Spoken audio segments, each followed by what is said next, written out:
ಪಾದಯಾತ್ರೆ ನಡೀತಾ ಇದೆ. ಮೈಸೂರಿನವರೆಗೂ ಕೂಡ ನಡೆಯುವಂತಹ ಪಾದಯಾತ್ರೆ, ಬೆಂಗಳೂರಿನಿಂದ ಆರಂಭ ಆಗಿರುವಂತಹ ಪಾದಯಾತ್ರೆ ವಿಜಯೇಂದ್ರ ನೇತೃತ್ವದಲ್ಲಿ ನಡೀತಾ ಇದೆ. ಹಾಗೂ ನಿಖಿಲ್ ಕುಮಾರಸ್ವಾಮಿ, ವಿಜಯೇಂದ್ರ ನಿಖಿಲ್ ಇಬ್ಬರ ನೇತೃತ್ವದಲ್ಲಿ ನಡೀತಾ ಇರತಕ್ಕಂಥದ್ದು.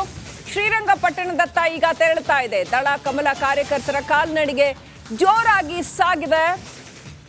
ವಿಜಯೇಂದ್ರ ಹಾಗೂ ನಿಖಿಲ್ ಇಬ್ಬರ ನೇತೃತ್ವದಲ್ಲಿ ಮೈತ್ರಿಪಾಳ್ಯದ ಪಾದಯಾತ್ರೆ. ಇಬ್ಬರೂ ನಾಯಕರಿಗೆ ಸೇಬಿನ ಹಾರ, ಹೂವಿನ ಮಳೆ ಸುರಿಸಿ ಅಲ್ಲಿ ಜನ ಮತ್ತು ಕಾರ್ಯಕರ್ತರು ಸ್ವಾಗತ ಕೋರ್ತಾ ಇದ್ದಾರೆ. ಪಾದಯಾತ್ರೆಗೆ ಜಾನಪದ ಕಲಾ ತಂಡಗಳ ಮೆರುಗು ಕೂಡ ಇದೆ.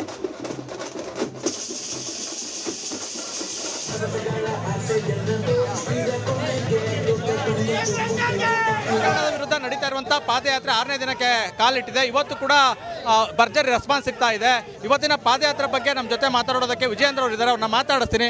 ಸರ್, ಇವತ್ತಿನ ಪಾದಯಾತ್ರೆಗೂ ಭರ್ಜರಿ ರೆಸ್ಪಾನ್ಸ್ ಸಿಗ್ತಾ ಇದೆ, ಏನು ಹೇಳ್ತೀರಿ ಸರ್? ರಾಜ್ಯದಲ್ಲಿರುವ ಭ್ರಷ್ಟಾಚಾರ ಕಾಂಗ್ರೆಸ್ ಸರ್ಕಾರ ಏನಿದೆ, ವಾಲ್ಮೀಕಿ ಅಭಿವೃದ್ಧಿ ನಿಗಮದಲ್ಲಿ 187 ಕೋಟಿ ರೂಪಾಯಿನ ಒಂದು ಹಗರಣ, ಮೈಸೂರಿನ ಮೂಢ 5,000 ಕೋಟಿಗೂ ಹೆಚ್ಚು ದೊಡ್ಡ ಹಗರಣ ಇವತ್ತೇನು ನಡೆದಿದೆ. ಇದ್ರ ವಿರುದ್ಧ BJP JDSನ ಪಾದಯಾತ್ರೆ 6ನೇ ದಿನಕ್ಕೆ ಕಾಲಿಟ್ಟಿದೆ. ಭಾಳ ಯಶಸ್ವಿಯಾಗಿ ಸಾಗ್ತಾ ಇದೆ. ದಿನೇ ದಿನೇ ಬೆಂಬಲ ಹೆಚ್ಚಾಗ್ತಾ ಇದೆ. ಆತಂಕ ಆಡಳಿತ ಪಕ್ಷದಲ್ಲಿ ಮುಖ್ಯಮಂತ್ರಿಗಳು ಸಹಜವಾಗಿಯೇ ಇವತ್ತು ದ್ವಿಗುಣ ಆಗಿರ್ತಕ್ಕಂಥದ್ದು. ರಾಜೀನಾಮೆ ಕೊಡ್ತಾರೆ ಅನ್ಸುತ್ತಾ ಸರ್ ಸಿದ್ದರಾಮಯ್ಯ ಅವರು? ರಾಜೀನಾಮೆ ಕೊಡಲೇಬೇಕು. ಭ್ರಷ್ಟಾಚಾರದಲ್ಲಿ ನೇರವಾಗಿ ಭಾಗಿಯಾಗಿರೋದ್ರಿಂದ ರಾಜೀನಾಮೆ ಕೊಟ್ಟೇ ಕೊಡ್ತಾರೆ. ಆ ಪರಿಸ್ಥಿತಿ ಬಂದು ಒದಗಿದೆ. ಸರ್, ಈಗ BJP ಅವರು ಒಂದು ಸುಳ್ಳನ್ನ 100 ಬಾರಿ ಹೇಳಿ ಅದನ್ನು ಸುಳ್ಳನ್ನ ಸತ್ಯ ಮಾಡಕ್ಕೆ ಕೊಟ್ಟಿದ್ದಾರೆ ಅನ್ನೋ ಆರೋಪ. ಇದೇ ಕೆಲಸವನ್ನು 420 ಕೆಲಸವನ್ನು ಕಾಂಗ್ರೆಸ್ ಪಕ್ಷರು ಕಳೆದ ವಿಧಾನಸಭಾ ಚುನಾವಣೆ ಮಾಡಿದ್ದಾರೆ. ರಾಜ್ಯದ ಜನ ಸಂಪೂರ್ಣವಾಗಿ ಸಿದ್ದರಾಮಯ್ಯ ನೇತೃತ್ವದ ಕಾಂಗ್ರೆಸ್ ಸರ್ಕಾರದ ಬಗ್ಗೆ ವಿಶ್ವಾಸವನ್ನು ಕಳೆದುಕೊಂಡಿದ್ದಾರೆ. ನಾವು ಸುಳ್ಳನ್ನು ಹೇಳ್ತಾ ಇಲ್ಲ, ಸತ್ಯವನ್ನು ರಾಜ್ಯದ ಜನರ ಮುಂದೆ ಬಿಚ್ಚಿಟ್ಟಿದ್ದೇವೆ. ಕಾಂಗ್ರೆಸ್ ಸರ್ಕಾರದ ಬಂಡವಾಳವನ್ನು ಬಯಲು ಮಾಡಿದ್ದೇವೆ.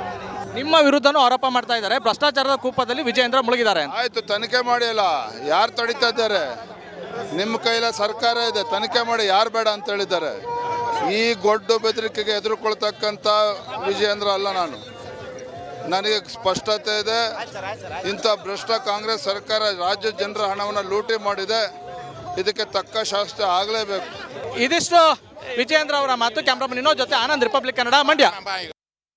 BJP JDS ದೋಸ್ತಿಗಳ ಪಾದಯಾತ್ರೆ ಶ್ರೀರಂಗಪಟ್ಟಣದತ್ತ ಸಾಗ್ತಾ ಇದೆ. 6ನೇ ದಿನಕ್ಕೆ ಪಾದಯಾತ್ರೆ ಕಾಲಿಟ್ಟಿದೆ.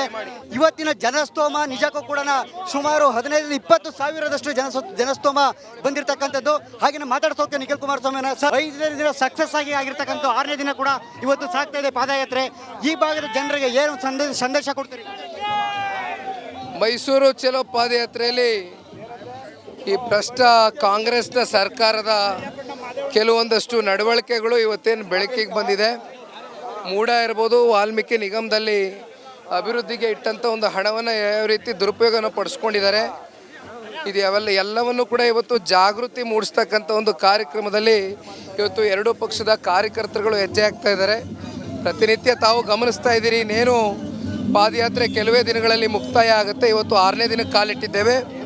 ಕೇಂದ್ರದ ಸಚಿವರು, ನಮ್ಮ ನಾಯಕರಾಗಿರ್ತಕ್ಕಂಥ ಕುಮಾರಣ್ಣವರು ಕೂಡ ನಮ್ಮ ಪಾದಯಾತ್ರೆಯಲ್ಲಿ ಬಾಬುರಾಯನ ಕೊಪ್ಪಲಲ್ಲಿ ಬಂದು ಸಭೆಯನ್ನು ಉದ್ದೇಶಿಸಿ ಮಾತನಾಡ್ತಾರೆ. ಒಟ್ಟಾರೆಯಾಗಿ ರಾಜ್ಯದ ಜನತೆ ಇವತ್ತು ಈ ರಾಜ್ಯದ ಸಂಪತ್ತನ್ನು ಉಳಿಸಬೇಕು ಅಂತಕ್ಕಂಥ ಹಿನ್ನೆಲೆಯಲ್ಲಿ ವಿರೋಧ ಪಕ್ಷವಾಗಿ ನಮ್ಮ ಕೆಲಸ ನಾವು ಏನು ಮಾಡಬೇಕು ನಾವು ಮಾಡ್ತಾ ಇದ್ದೇವೆ. ಈ ಒಂದು ಕಾರ್ಯಕ್ರಮಕ್ಕೆ, ನಿಮ್ಮ ಪಾದಯಾತ್ರೆ ಕಾರ್ಯಕ್ರಮಕ್ಕೆ ಎಲ್ಲೋ ಒಂದು ಕಡೆ ಮುಖ್ಯಮಂತ್ರಿಗಳಿಗೆ ನಡುಕ ಶುರುವಾಗಿದೆಯಾ? ಕಾಂಗ್ರೆಸ್ ಇವತ್ತು ಆಡಳಿತ ಪಕ್ಷದಲ್ಲಿದೆ. ರಾಜ್ಯದ ಮುಖ್ಯಮಂತ್ರಿಗಳಿಗೆ ರಾಜ್ಯದ ಜನತೆ ಅಧಿಕಾರ ಕೊಟ್ಟಿದ್ದಾರೆ.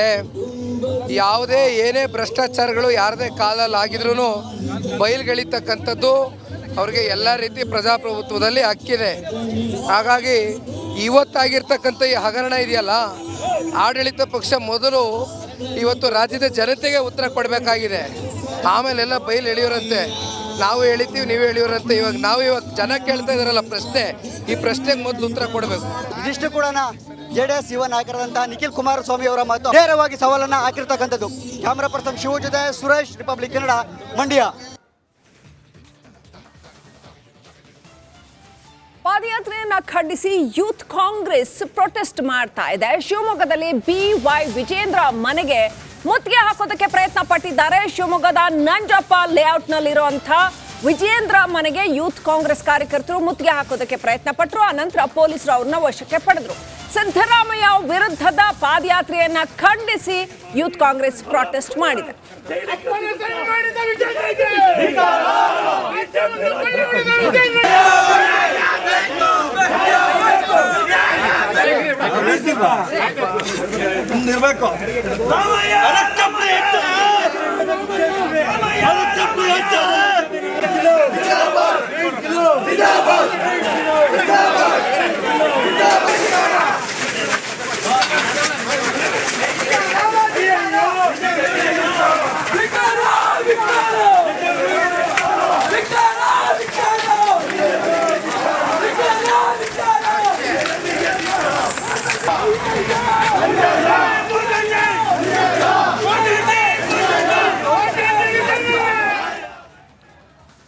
ಸಿಎಂ ವಿರುದ್ಧದ ಮೈತ್ರಿ ಪಾದಯಾತ್ರೆ ವಿಚಾರವಾಗಿ ಮೇಲ್ಮನೆ ಸದಸ್ಯ ಯತೀಂದ್ರ ರಿಯಾಕ್ಟ್ ಮಾಡಿದ್ದಾರೆ. ನಾವು ಕಾನೂನಾತ್ಮಕವಾಗಿಯೇ ಸೈಟ್ ಪಡೆದಿದ್ದೀವಿ, ನಮ್ಮ ಕುಟುಂಬದಲ್ಲಿ ಎಲ್ಲಾ ರೀತಿ ಹೋರಾಟಕ್ಕೂ ಸಿದ್ಧವಾಗಿದ್ದೀವಿ ಅಂತ ಯತೀಂದ್ರ ರಿಪಬ್ಲಿಕ್ ಕನ್ನಡಕ್ಕೆ ಹೇಳಿಕೆ ಕೊಟ್ಟಿದ್ದಾರೆ. ನಿವೇಶನದ ಬಗ್ಗೆ ಹೇಳಿದ್ರೆ ಇನ್ನಷ್ಟು ರಾಡಿ ಮಾಡ್ತಾರೆ, ಹೀಗಾಗಿ ನಾವು ಹೆಚ್ಚು ತಲೆ ಕೆಡಿಸ್ಕೊಳ್ಳಲ್ಲ ಅಂತ ಡಾಕ್ಟರ್ ಯತೀಂದ್ರ ಸಿದ್ದರಾಮಯ್ಯ ರಿಪಬ್ಲಿಕ್ ಕನ್ನಡಕ್ಕೆ ಮಾತಾಡಿದ್ದಾರೆ. ದೋಸ್ತಿ ನಾಯಕರ ಪಾದಯಾತ್ರೆಗೆ ಟಕ್ಕರ್ ಕೊಡೋದಕ್ಕೆ ಸಿಎಂ ತವರು ಜಿಲ್ಲೆಯಲ್ಲಿ ಈಗಾಗಲೇ ಜನಾಂದೋಲನ ಕಾರ್ಯಕ್ರಮಕ್ಕೆ ಈಗಾಗಲೇ ಸಿದ್ಧತೆ ನಡೀತಾ ಇದೆ. ಈ ಬಗ್ಗೆ ಮಾತನಾಡೋದಕ್ಕೆ ಜೊತೆಗೆ ವಿಧಾನ ಪರಿಷತ್ ಸದಸ್ಯರಾದಂತಹ ಯತೀಂದ್ರ ಸಿದ್ದರಾಮಯ್ಯ ಅವರನ್ನ ಮಾತಾಡಿಸ್ತಾ ಹೋಗ್ತೀನಿ. ಸರ್, ಭಾಳ ಪ್ರಮುಖವಾಗಿ ಸಮಾವೇಶ ಸಿದ್ಧತೆ ಹೇಗೆ ನಡೀತಾ ಇದೆ ಸರ್? ಸಿದ್ಧತೆಗಳು ಈಗ ನೀವೇ ನೋಡ್ತಾ ಇದ್ದಿಲ್ಲ ಕಣ್ಣಾರೆ. ಸೊ ಎಲ್ಲ ಸಿದ್ಧತೆಗಳು ಕೂಡ ಭರದಿಂದ ನಡೀತಾ ಇದೆ, ಚೆನ್ನಾಗಿ ನಡೀತಾ ಇದೆ. ಪಾದಯಾತ್ರೆ ಬರೋದ್ರೊಳಗೆ ಸಿದ್ದರಾಮಯ್ಯ ರಾಜೀನಾಮೆ ಕೊಡ್ತಾರೆ ಅನ್ನೋದು ಬಿಜೆಪಿಯ ನಾಯಕರ ಮಾತುಗಳು ಸರ್. ಅದೇ ರೀತಿ ಕನಸು ಕಾಣ್ತಾ ಇರಲಿ, ಆದರೆ ನಮ್ಮ ಪಕ್ಷದಿಂದ ಯಾರು ರಾಜೀನಾಮೆ ಕೊಡಲ್ಲ. ಆದರೆ ಸಿದ್ದರಾಮಯ್ಯ ಟಾರ್ಗೆಟ್ ಮಾಡ್ತಿದ್ದಾರೆ ಹೇಗೆ ಸರ್ ಈ ಒಂದು ವಿಚಾರದಲ್ಲಿ? ಹೌದು, ಅವರು ತಂದೆಯವ್ರನ್ನೇ ಟಾರ್ಗೆಟ್ ಮಾಡ್ತಾರೆ. ಯಾಕೆಂದರೆ ತಂದೆಯವರು ಕಾಂಗ್ರೆಸ್ನಲ್ಲಿ ಬಹಳ ದೊಡ್ಡ ಲೀಡರ್ ಇದ್ದಾರೆ, ಒಬ್ಬರು ಮಾಸ್ ಲೀಡರ್ ಇದ್ದಾರೆ, ಅವ್ರಿಗೆ ಅಪಾರವಾದಂಥ ಜನ ಬೆಂಬಲ ಇದೆ. ಸೊ ಹಾಗಾಗಿ ಅವ್ರಿಗಿರುವಂಥ ಜನ ಬೆಂಬಲನ ಸಹಿಸದೆ ಅವ್ರ ಹೆಸರಿಗೆ ಕಪ್ಪು ಮಸಿ ಬಳಿಬೇಕು ಅಂತೇಳಿ ಸುಳ್ಳು ಭ್ರಷ್ಟಾಚಾರದ ಆರೋಪಗಳನ್ನು ಮಾಡಿ ಅವ್ರನ್ನ ಟಾರ್ಗೆಟ್ ಮಾಡ್ತಿದ್ದಾರೆ. ಮತ್ತು BJPಯವರು ನಿಮ್ಗೆ ಗೊತ್ತಿದೆ ಇವತ್ತು ಹೇಗಾಗಿದೆ ಅಂದರೆ 2014 ಬಂದ ಮೇಲೆ ದೇಶದಲ್ಲಿ ಪರಿಸ್ಥಿತಿ ಎಲ್ಲಿ BJP ಇತರ ಸರ್ಕಾರ ಇರುತ್ತೆ ಅದನ್ನು ಹೇಗಾದ್ರೂ ಬೀಳಿಸುವಂಥದ್ದು, ಜನಾದೇಶನ ಪಡ್ಕೊಂಡು ಬಹುಮತ ಪಡ್ಕೊಂಡು ಪ್ರಜಾಪ್ರಭುತ್ವಾತ್ಮಕವಾಗಿ ಆಯ್ಕೆಯಾದಂಥ ಸರ್ಕಾರಗಳನ್ನು ಬೀಳಿಸುವಂಥ ಹುನ್ನಾರ BJP ಪಕ್ಷ ಇಡೀ ದೇಶಾದ್ಯಂತ ಮಾಡ್ತಾ ಇದೆ. ಇವತ್ತು 14 ಸೈಟ್ ತಗೊಂಡ್ರ ಬಗ್ಗೆ ಸಾಕಷ್ಟು ದೊಡ್ಡ ಚರ್ಚೆಗಳಾಗ್ತಾರೆ ಸರ್. ನಿಮ್ಮ ತಾಯಿ ಜೊತೆ ಇದ್ರ ಬಗ್ಗೆ ಮಾತಾಡಿದ್ರೆ ಸರ್ ಅಂತ? ಈಗ ಅದ್ರ ಬಗ್ಗೆ ಏನೇನು ಲೀಗಲ್ ಆಗಿ ನಾವು ಆನ್ಸರ್ ಕೊಡಬೇಕು ಅದನ್ನು ಲೀಗಲ್ ಆಗಿ